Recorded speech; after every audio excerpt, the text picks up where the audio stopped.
Buenos días, buenas tardes, buenas noches. Para mí es buenas tardes porque hoy estoy hablando a las 6:15 del domingo. Pero esto es para el próximo jueves, que es el próximo jueves, día 21. Mm, esta charla es para el día 21. 21 de mayo de 2016. Bien, hoy en este curso de San Pablo y su obra vamos a hablar de las cartas pastorales. Mm, Ahí tenéis a San Timoteo y a San Tito, mm, que en un icono, luego ya muy modificado, como veis. Bueno, este es realmente, este debía de ser el último tema de nuestro curso. Pero todavía se añadirá uno más, el 30, en el que hablaremos de la posteridad de Pablo más allá del Nuevo Testamento. Hablaremos de los apócrifos de Pablo y con ese acabaremos nuestro curso. ¿Quiénes eran Timoteo y Tito? San Pablo tuvo muchos colaboradores, pero entre todos destacan Timoteo y Tito. Timoteo era hijo de un padre pagano y madre judía convertida al cristianismo, según nos cuentan los Hechos de los Apóstoles. La madre se llamaba Eunice.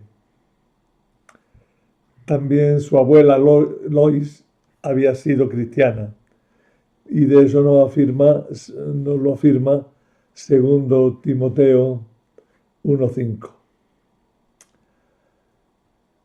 Nació en Listra, de Licaonia, en Asia Menor, en el centro de Turquía.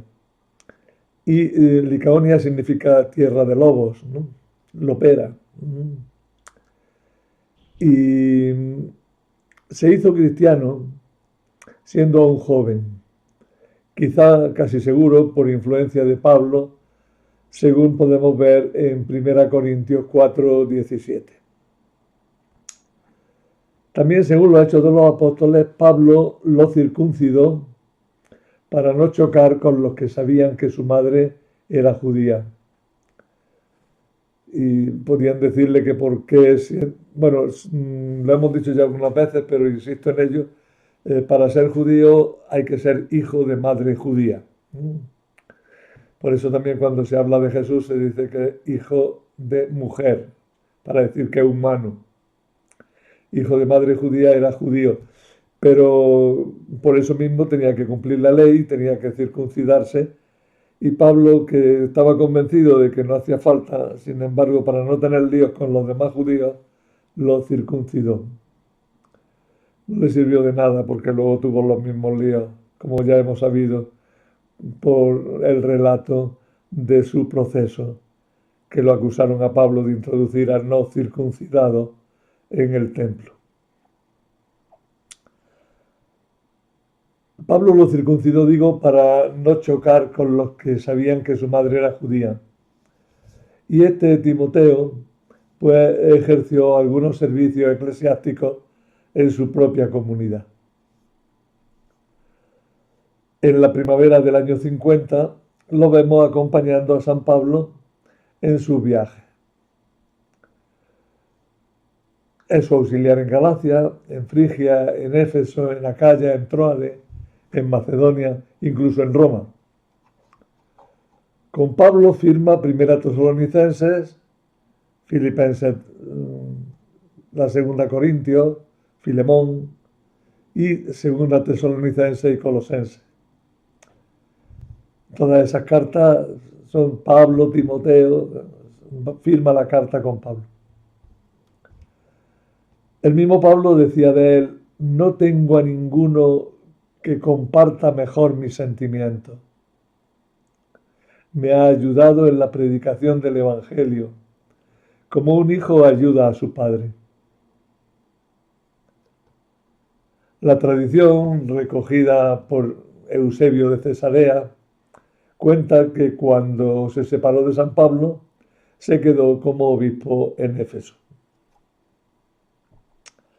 Tito, por su parte, era de familia pagana y él mismo se convirtió al cristianismo cuando todavía era pagano. Es decir, Tito no era judío, no pertenecía al pueblo judío. A Tito no se le nombra en el libro de los Hechos, pero Pablo en sus cartas nos dice que lo acompañó a Jerusalén, donde no fue obligado por los apóstoles a circuncidarse. Eso lo dice en Gálatas 2:1-3. Fue compañero de viaje de Pablo en muchas ocasiones y Pablo lo envió a Corinto con la llamada carta de las lágrimas de la que ya hablábamos en su momento, para que calmara la situación y estimulara la colecta a favor de Jerusalén. Prepara su propio viaje y participara en la comunidad y la pacificara a la comunidad. Debió ser buen negociador y conciliador por estos oficios que vemos que le encarga San Pablo. Según la tradición, cuando ya se separó de Pablo, se quedó de obispo en Creta. Y esa idea la transmite la misma carta a Tito en 1:5. A ambos se les llama en cada uno en su momento verdadero hijo en la fe, que indica que había tradición de que habían sido convertidos y bautizados por Pablo. Bien, por tanto, estos dos personajes se dice que reciben unas cartas. En el Nuevo Testamento tenemos dos cartas a Timoteo y una carta a Tito. A estas cartas se les llama cartas pastorales. El nombre se lo dio en el siglo XVIII un tal Bardot y Antón se lo dio al conjunto. Bardot se lo dio solo a la de Tito y el nombre de carta pastoral. Y Antón, también en el siglo XVIII, se lo dio el nombre de cartas pastorales a las tres que estamos intentando comentar en esta charla. Las dos cartas a Timoteo y la carta a Tito tienen como destinatarios, por tanto, pastores de la Iglesia y tratan de temas relativos a la vida, a las prácticas eclesiales, contienen indicaciones y exhortaciones para el desempeño de las tareas de dirección de la Iglesia y además una serie de disposiciones que regulan las actividades eclesiales de modo que pueden considerarse como el germen de un derecho canónico o eclesiástico. Por todo esto, desde el siglo XVIII es por lo que se le ha llamado cartas pastorales y se lo seguimos llamando hoy día. Estas tres cartas, como decimos, aunque tienen la ficción de que son cartas dirigidas por Pablo a pastores, a Timoteo y a Tito, en realidad son cartas en las cuales se determinan cuáles serían las normas de vida básicas de unas comunidades cristianas que veneraban y recordaban a Pablo como su fundador o por lo menos como su gran inspirador. Por tanto, cartas pastorales son las dos cartas a Timoteo y la carta a Tito. Las tres cartas tienen ese carácter de ser más bien normativas en su conjunto. Bien. También podríamos hablar de una filosofía. En la época en la que se escribieron estas cartas eran frecuentes los discursos filosóficos de tendencia moral. Y también esta idea de filosofía aplicada a estas cartas, y con este sentido de reflexiones morales, pues vienen bien a estas cartas. Las cartas pastorales pueden verse como discursos filosóficos, ya que utilizan las mismas técnicas literarias que estos, el mismo estilo y la misma invectiva contra los oponentes a la recta doctrina. Para los autores de las cartas pastorales, la verdadera filosofía es el cristianismo que había predicado Pablo y estimula a los responsables de la Iglesia a comprometerse en la defensa de la verdad. Pero la filosofía se entiende como ética y la verdad se entiende como el bien obrar. De aquí que se busque el buen comportamiento ético de todos los estamentos cristianos. Por tanto, podemos hablar de que son discursos filosóficos o son una filosofía, porque se entiende filosofía como una reflexión ética que ve la verdad no tanto en lo puramente teórico, cuanto en el bien obrar, cuanto en el recto obrar. Y por tanto, sea muy negativa frente a los que tienen una práctica distinta de la que se propugna en esta obra, o en esta obra en concreto. El ejemplo de este comportamiento moral es sin duda el mismo Pablo, que con sus trabajos, sus sufrimientos, es el espejo en el que deben mirarse los que tienen a su cargo las iglesias. Pero lo curioso de esta filosofía es que tiende a convertirse en derecho eclesial, porque da normas concretas para la organización de la iglesia y la actuación, mejor dicho, de los que ejercen los ministerios. También destacan mucho en ella las constantes fundamentaciones teológicas y la insistencia en presentar a Pablo como modelo y garante de lo que se propone. Por tanto, dos enfoques podemos tener al mirar estas cartas.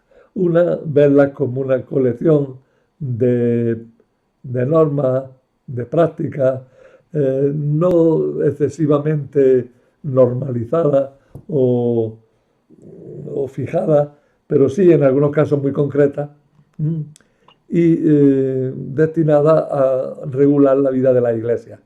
Y otra forma de verla es como un discurso filosófico al estilo de los que practicaban los estoicos y los cínicos en aquella época. Pero en cualquier caso, aunque se pueda ver como este discurso filosófico, hemos visto que deriva en un derecho eclesial y que hay un modelo de vida, tanto para las normas como para este discurso filosófico, y ese modelo no es otro que el mismísimo Pablo. Bueno, ¿cómo estaban las iglesias en la época o en el momento en el que se escribieron estas cartas? ¿Qué ambiente había? ¿Cómo vivían los primeros cristianos en estos momentos?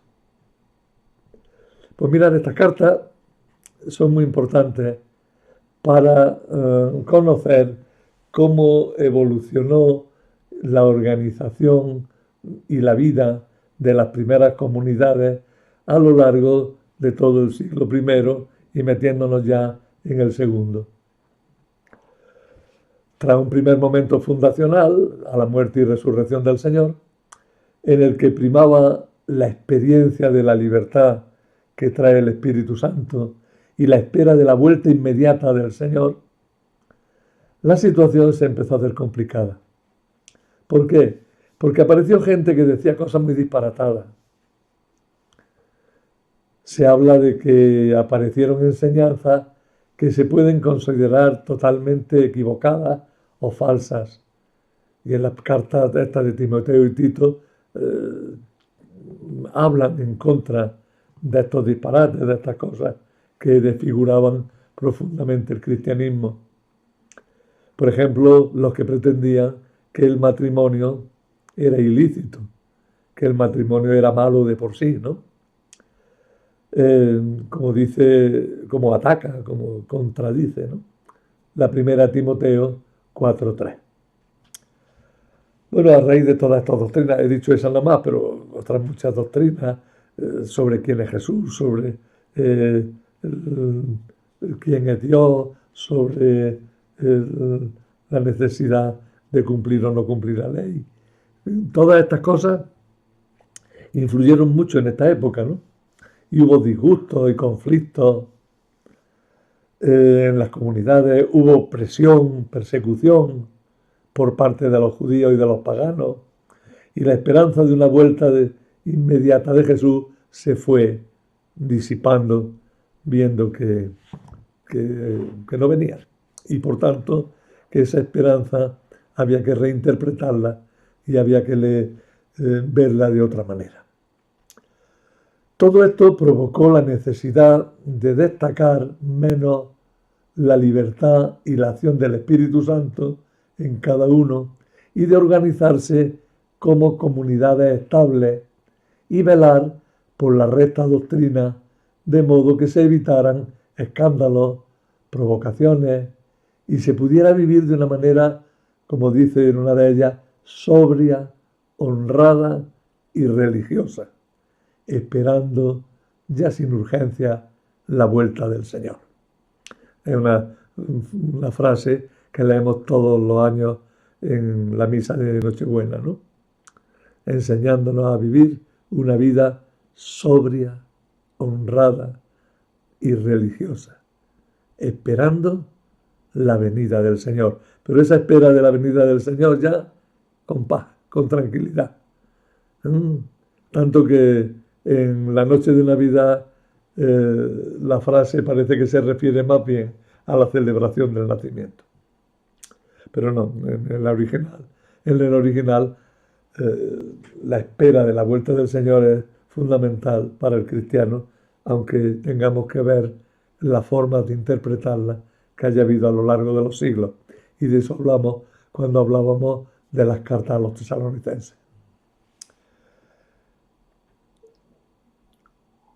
¿Cómo estaban organizadas las iglesias en este momento? En estas cartas ya aparece una estructura de la iglesia bastante desarrollada. Se habla de obispos, presbíteros, diáconos y viudas como cargos estables en la iglesia.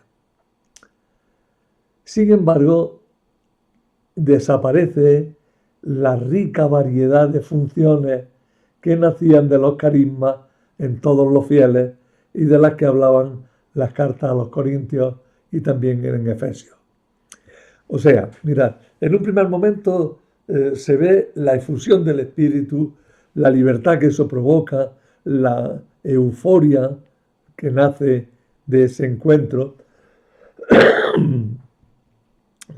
Se ve pues la riqueza de dones al servicio de la comunidad, que hay que poner un poco de orden entre ellos, que hay que darse cuenta de que esos dones son para el bien de la comunidad.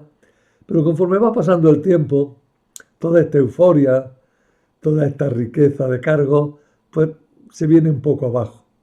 La euforia, pues porque esto va para largo. Y la riqueza de cargos, porque aunque se sigan manteniendo muchos de ellos, ya no se los ve como una cosa especial, sino como algo que surge normalmente en la vida de la iglesia. Y ahora interesa más, en este momento ya, darle estructura, pero estructura firme, fija, una estructura que permita que la sociedad, es decir, que la iglesia no se diluya. Y no se diluya ni en cuanto a la doctrina, ni en cuanto a la disciplina, ni en cuanto a la forma de actuación de cara al mundo exterior. Es decir, en estos momentos ya se necesitan dirigentes estables, con unas relaciones internas cada vez más claras y definidas. No se distinguen todavía bien las funciones de los obispos, presbíteros y diáconos. Es decir, las palabras vinieron antes que la definición exacta de las funciones. Poco a poco se fueron perfilando. Ciertamente no se corresponden exactamente con las actuales, aunque las actuales se deriven y broten de las funciones que tienen estos personajes llamados obispos, presbíteros y diáconos en estas cartas. Obispo significa literalmente, o sea, la palabra inspector, el que mira por encima, ¿no? El que está a cargo de una cosa. Lo mismo que hoy día un inspector de cualquier cosa, ¿no? Con esa palabra inspector, en griego episcopos, pues es lo que ha derivado en nuestra palabra obispo. Los obispos son los que miran desde arriba, es decir, son los vigilantes o dirigentes de la comunidad. Es curioso que se habla de ellos en plural, por lo que no sabemos si eran uno o varios en cada iglesia. Es posible que fuera el presidente del Consejo de los Presbíteros. Otros dicen que es simplemente otro nombre de la misma función presbiteral, porque presbítero significa anciano, o mejor dicho, más anciano, lo mismo que senior. Y de senior vino senador, senator, y de presbíteros, ¿no? Nuestra palabra presbítero, en realidad los presbíteros venían a ser los concejales, o si queréis, pues el consejo parroquial. Es decir, un grupo de personas que en colaboración con uno que los dirige, que sería el episcopo, pues llevan adelante el gobierno de una comunidad. Algunos se dedicaban especialmente a la predicación o a la enseñanza. Estos presbíteros que estaban liberados tenían sueldo de la comunidad, por lo que se equiparaban a los funcionarios civiles. Y esto es importante para que no caigamos en posturas excesivamente puristas, ¿no? De querer una iglesia en la que nadie tiene que cobrar nada, nadie tiene que... Mirar, si tenemos liberados, tenemos que tener gente pagada, eso es normal. Otra cosa distinta es que uno se haga presbítero o se haga obispo para ganar dinero. No, eso es distinto. Y de eso no se trata. Ni de que se quiera ascender en el poder y en el dinero. Y de hecho se ha caído algunas veces en todo eso, ¿no? Y eso es reprobable. Pero que la Iglesia tiene que mantener a sus dirigentes liberados, evidente. No hay más que... No hay más. Ha hecho mucho daño el que en los países que tuvieron religión oficial se pagara al personal del clero, porque eso hizo que los fieles se desentendieran de la manutención de sus dirigentes, ¿no? Pero bueno, ahora mismo no estamos en ese lío. Los ministerios se transmiten mediante la imposición de manos. Hay, por tanto, un acto sacramental para transmitir el ministerio. Y luego están los diáconos, que eran los auxiliares de los obispos para las diversas tareas de la comunidad. Hay una percepción que no, hay algo que no funciona cuando decimos que tenemos obispos, presbíteros y diáconos, de forma que los obispos están arriba, los presbíteros sirven a los obispos y los diáconos sirven a los presbíteros y a los obispos posteriormente, ¿no? La idea que había en la Iglesia tiene un dirigente que es el obispo, tiene unos ayudantes o colaboradores, continuadores, no sé, brazo largo de ese dirigente que son los presbíteros, y tiene también a los diáconos que auxilian al obispo en otras funciones. Por tanto, diríamos obispo y a un lado diácono y a otro lado presbítero. Y todos al servicio de la iglesia, claro.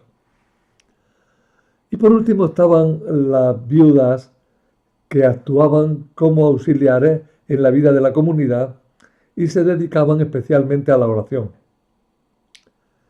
En Benedicto XVI, en esa colección de catequesis que hablan de San Pablo, dice: así se evidencia en los orígenes la realidad que más tarde se llamará sucesión apostólica. San Pablo dice a Timoteo con un tono muy solemne: no descuides el carisma que hay en ti y que se te comunicó por intervención profética mediante la imposición de las manos del colegio de presbíteros. No sé si os habéis dado cuenta que todavía en las ordenaciones sacerdotales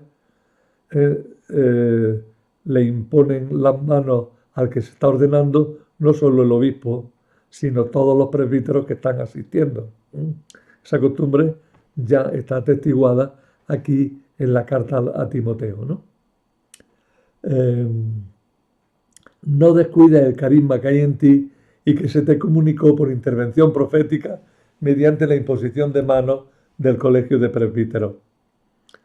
Podemos decir que en estas palabras aparece inicialmente también el carácter sacramental del ministerio. Y así tenemos lo esencial de la estructura católica: escritura y tradición.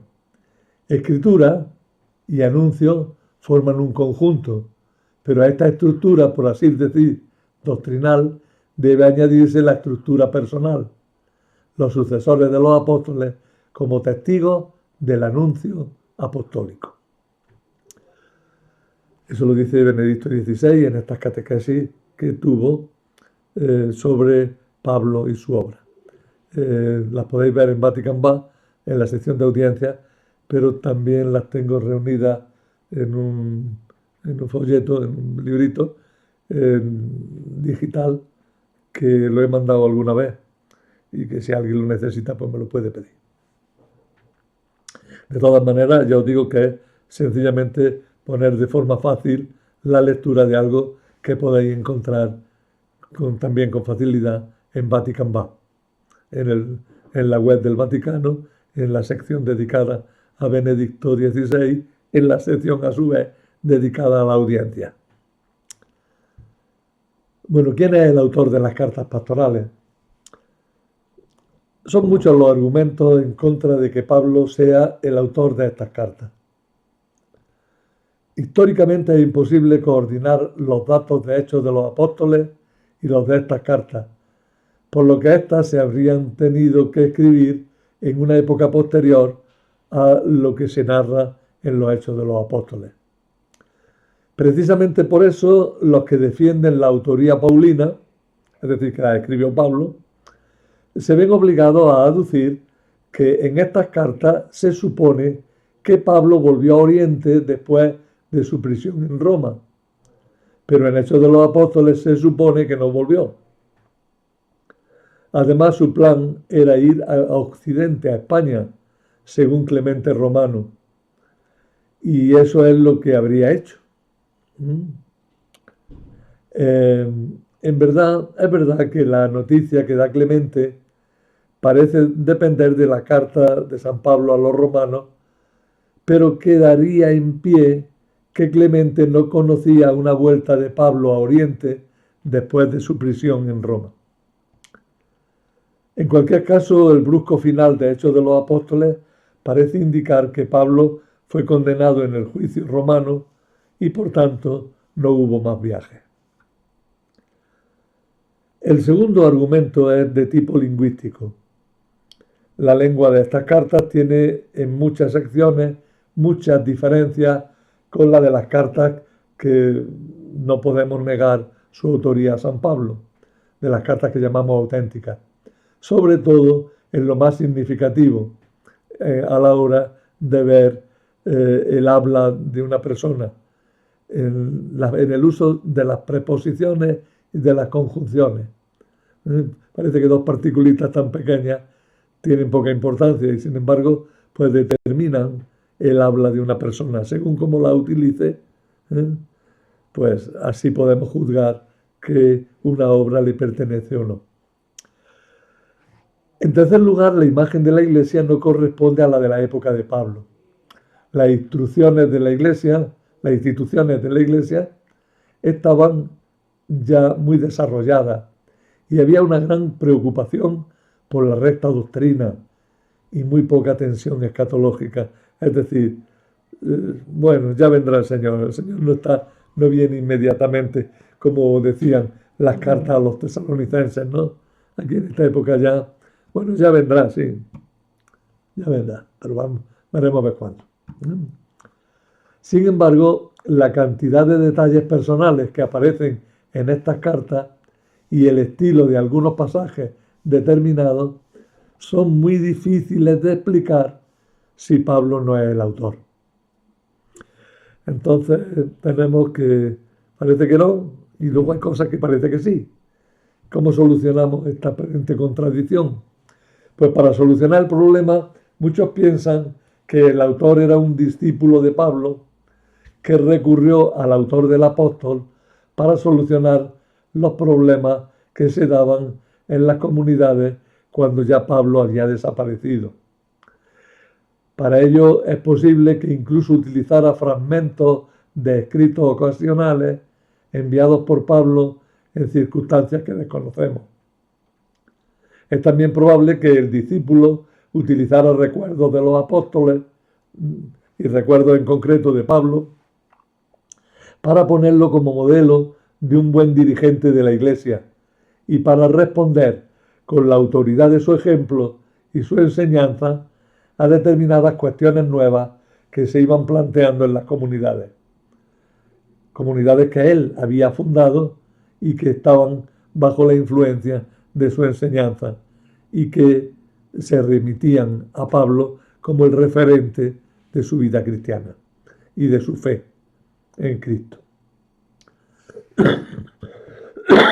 Por tanto, ¿quién escribió las cartas pastorales?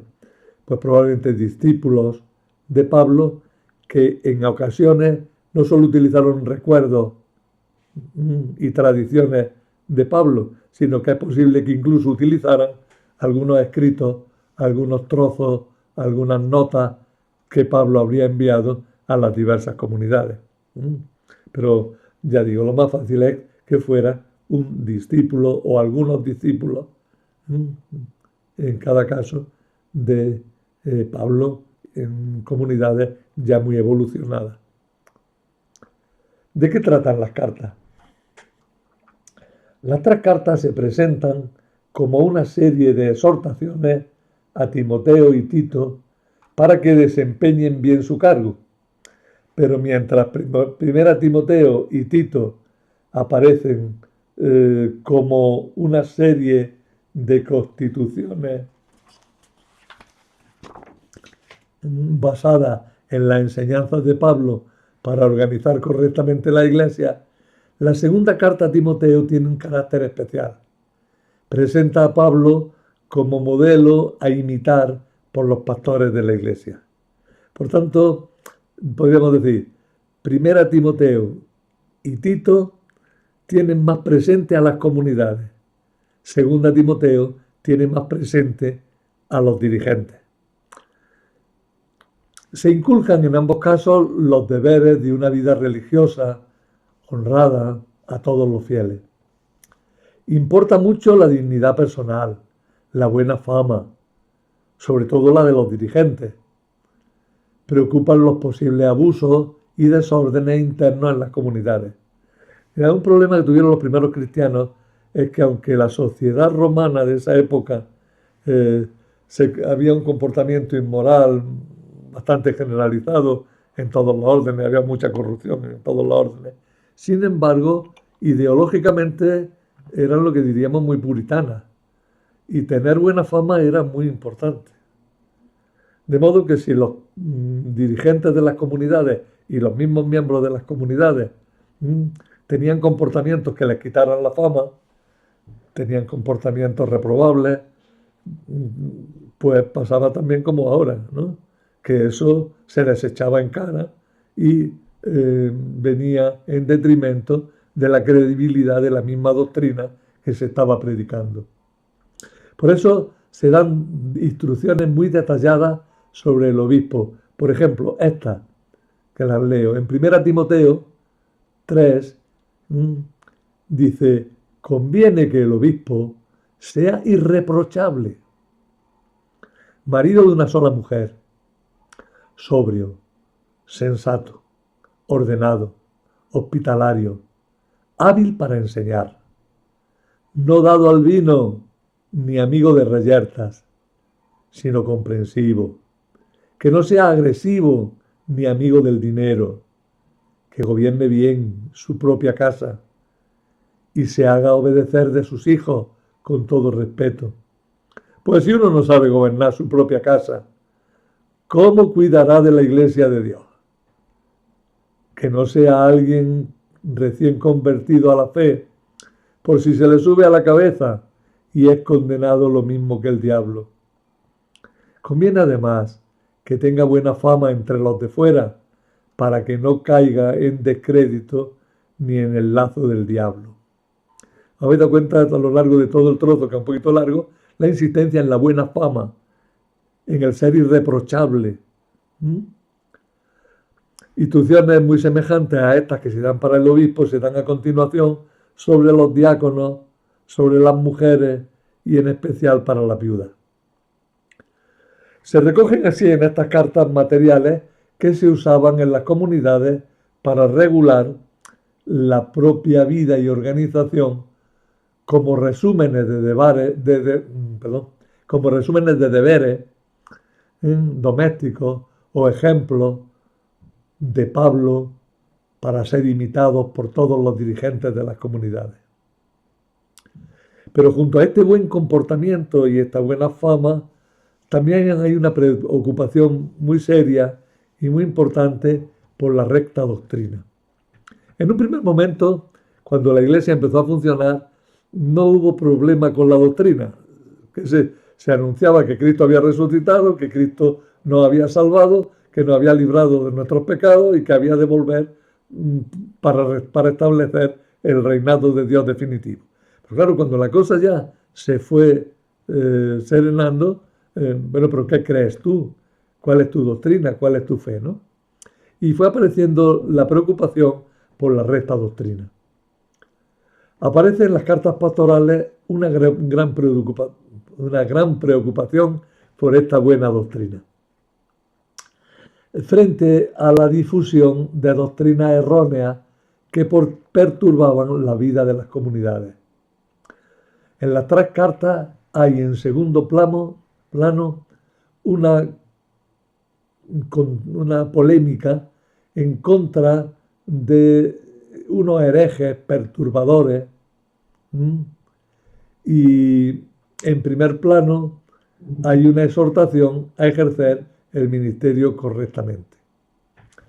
Estas doctrinas heréticas, perturbadoras, que apartaban del verdadero conocimiento del Señor, parecen ser de tipo gnóstico y a la par judaizante. Es decir, en un primer momento, ideas muy paganizadas como las de los gnósticos ya habían encontrado un caldo de cultivo en los ambientes judíos y entonces cuando aparece Cristo, estos grupos, sobre todo judíos de mentalidad gnóstica, quisieron utilizar a Cristo y la predicación cristiana para difundir sus propias doctrinas. Y eso perturbaba gravemente la difusión tranquila y serena del Evangelio. ¿En qué consistían estas doctrinas heréticas? Pues se preocupaban de genealogías interminables, tal vez relacionadas con las emanaciones divinas de las que hablaban los gnósticos. No es ahora cuestión de dar un curso, o de explicar detenidamente lo que pensaban los gnósticos. Muy rápido, los gnósticos no tienen una conciencia clara de la distinción entre Dios y la creación.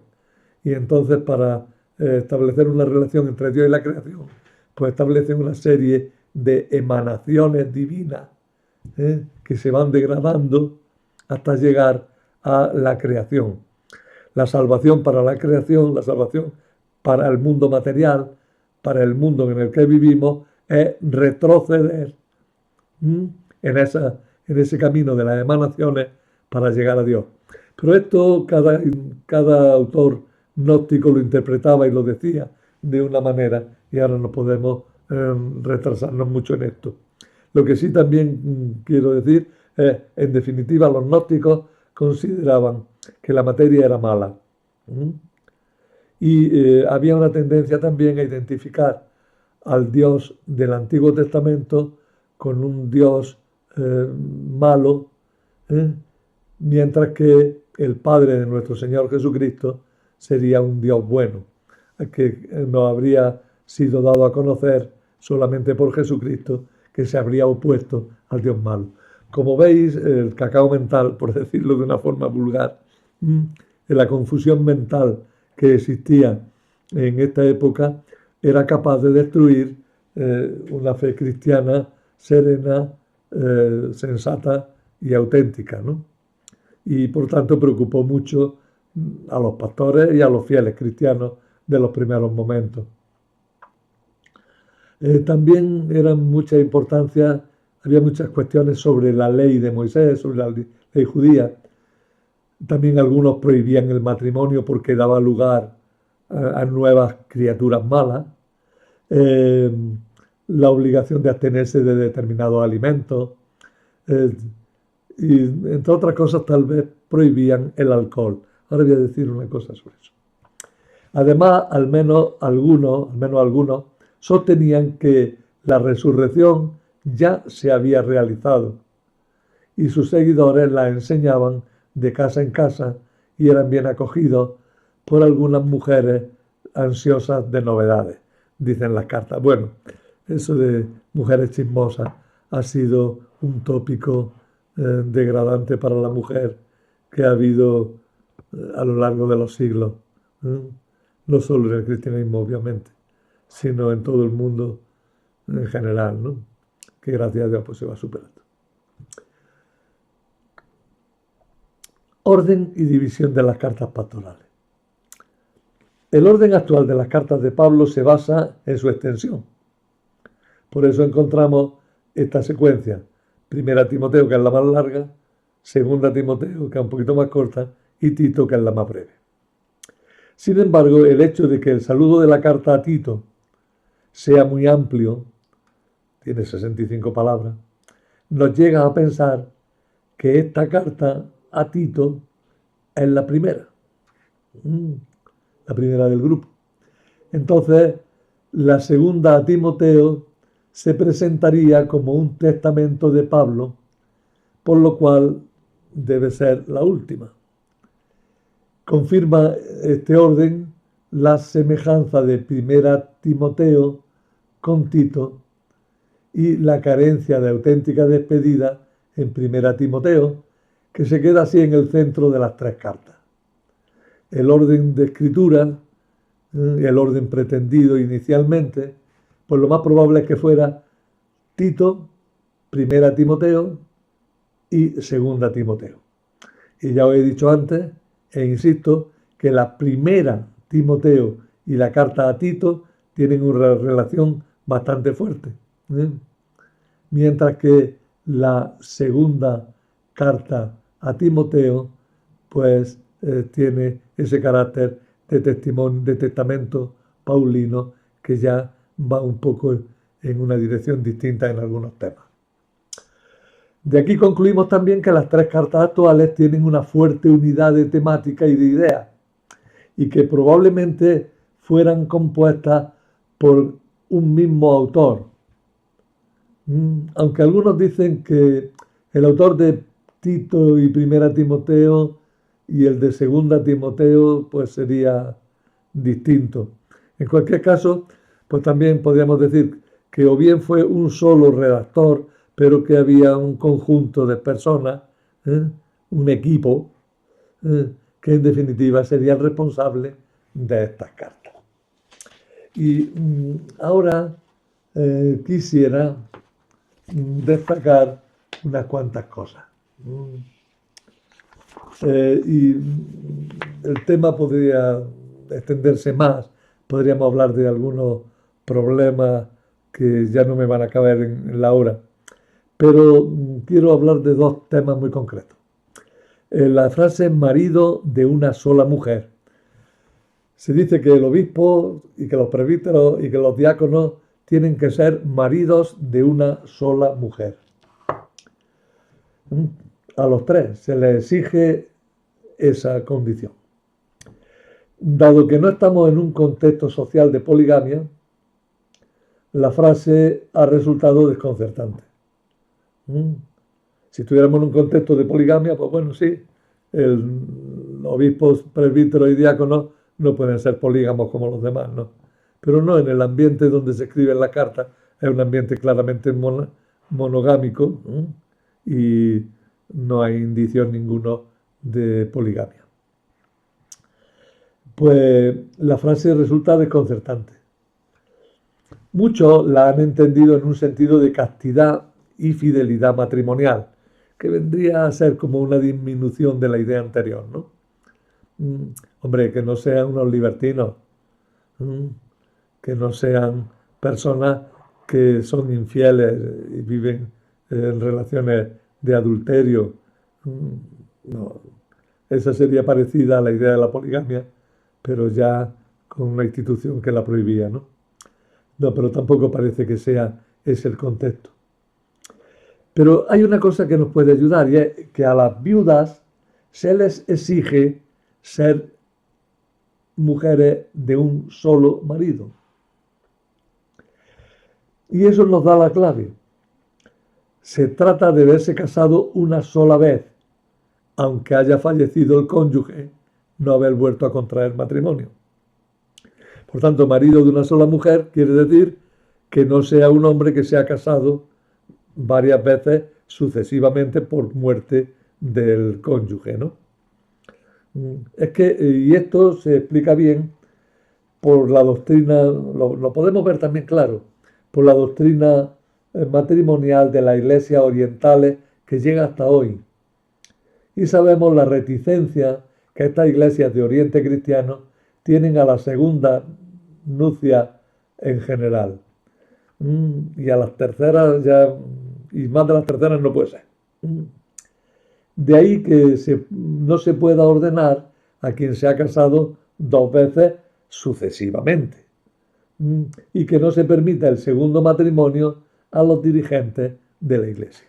Por tanto, marido de una sola mujer, que aunque haya estado casada, si se ha muerto la mujer, no se haya vuelto a casar. Eso es lo que significa. Y hay otra cosa que también me parece curiosa y extraña y que convendría decir una palabrita sobre ella.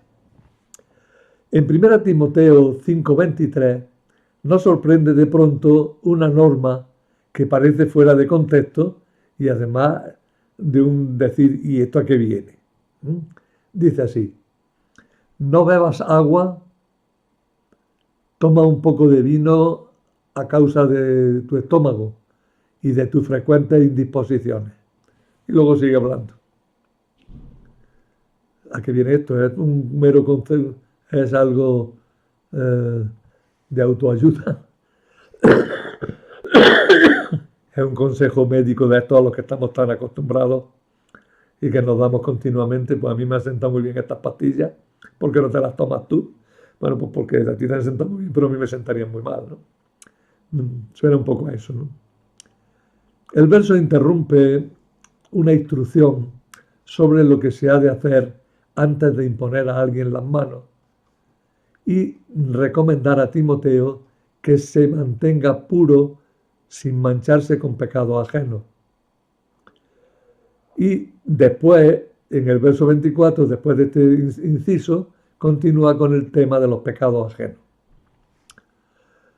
Bueno, no sabemos a qué se refiere aquí la imposición de manos. Unos dicen que por el contexto amplio se ve que se trata de la ordenación para el ministerio. Otros, fijándose en el texto inmediato, dicen que se trata de la absolución de los pecados o del reconocimiento de que una persona está sin pecado. ¿Y a qué viene entonces esta recomendación sobre la bebida? Pues no parece que se trate solo de una recomendación amistosa que estaría fuera de lugar en el contexto de la carta. Parece más bien un consejo en clave, bien sobre la celebración de la Eucaristía, que no debe de hacerse con agua sola, como querían algunos extraordinariamente puritanos, que decían que el vino no puede beberse de ninguna manera, ni siquiera en la Eucaristía. Fijaros que todavía hay algunas sectas que proponen esto, y que celebran la misa solo con agua, no con vino. Son sectas, ¿no? El cristianismo y el catolicismo evidentemente lo celebramos con vino. Por tanto, tal vez es un consejo en clave sobre la celebración de la Eucaristía que no debe de hacerse con agua sola, sino con vino. Aunque la pobreza o la presión externa pida otra cosa. Esto se explicaría mejor si se estaba hablando de ordenación de los presbíteros y viniera a la cabeza otra idea, pero nada lo apoya. O bien, declarando que no es pecado tomar alcohol con moderación, en contra de lo que afirmaban algunos herejes que eran muy rigoristas. En cualquier caso, el texto parece fuera de lugar y ser la clave recordatoria de una instrucción más amplia que tal vez no fuera escrita nunca, pero que se hubiera transmitido tradicionalmente de boca en boca. Y el escritor de la carta quisiera recordarla para que los cristianos de aquella época no cayeran en posturas rigoristas o celebraran el sacramento mal. Así es que esas dos pequeñas explicaciones sobre cosas un poco desconcertantes. Ya hemos hablado un poco de los presbíteros, obispos y diáconos, de la estructura de las cartas, pues podéis verla en los apuntes o en cualquier introducción a las cartas. Y al final os he puesto un pequeño artículo sobre Pablo en las cartas pastorales y la referencia a las cartas, o sea, la referencia a los acontecimientos paulinos en las cartas pastorales. Eso lo he tomado de un libro que está bastante bien, un libro de John Drane, que John Drane no es católico, pero es de la Iglesia de Inglaterra, creo, y tiene un librito muy fácil de leer, muy bien compuesto, y lamentablemente se ha agotado porque es un poco antiguo, y no sé si lo tengo aquí, si lo tengo a mano, un momentito.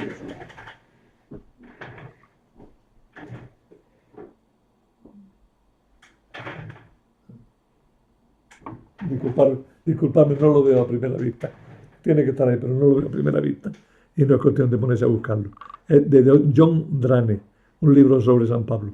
Y ahí tenéis un pequeño artículo, un pequeño recuadro en que habla de las referencias a acontecimientos de la vida de San Pablo en las cartas pastorales.